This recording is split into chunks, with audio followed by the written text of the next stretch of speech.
Seharusnya sebagai lembaga yang didaulat menjaga konstitusi dan demokrasi, the guardian of constitution and democracy, apalagi diisi oleh hakim konstitusi yang bersyarat negarawan, Mahkamah seharusnya tahan akan godaan intervensi baik berupa kekuasaan ataupun kekayaan.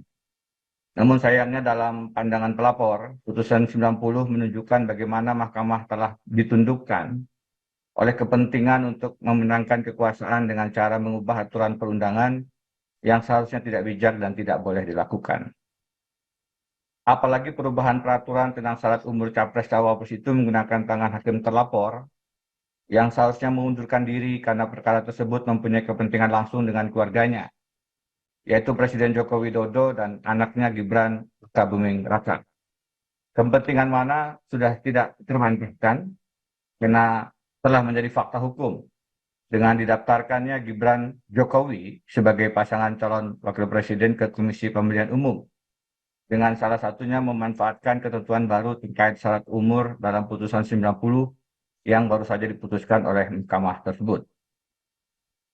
Bukan saja keputusan itu bertentangan dengan prinsip imparsialitas, di mana seharusnya hakim terlapor mengundurkan diri sesuai konsep judicial disqualification, tetapi yang lebih mengganggu adalah putusan 90 terindikasi merupakan hasil kerja dari suatu kejahatan yang terencana dan terorganisir, plain and organized crime, sehingga layak pelapor tasbihkan sebagai mega skandal Mahkamah Keluarga.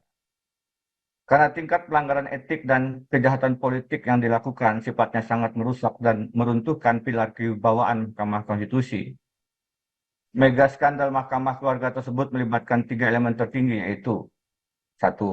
Orang nomor 1, yaitu the first Chief Justice, Ketua Mahkamah Konstitusi. 2. Untuk kepentingan langsung pihak keluarganya, yaitu the first family, keluarga Presiden Republik Indonesia Joko Widodo dan anaknya Gibran Rakabuming Raka. Dan 3. Demi menduduki posisi di lembaga kepresidenan, yaitu the first office, kantor kepresidenan Republik Indonesia.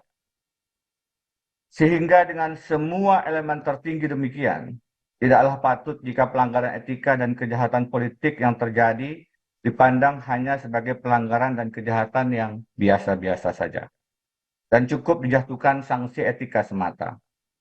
Kerusakan yang diakibatkan terlalu dahsyat, sehingga prinsip bahwa putusan Mahkamah Konstitusi harus dihormati sebagai yang terakhir dan mengikat, final and binding, kali ini harus dibuka opsi pengecualian, exception, justru demi menjaga kewibawaan, kehormatan, dan keluhuran Mahkamah Konstitusi itu sendiri.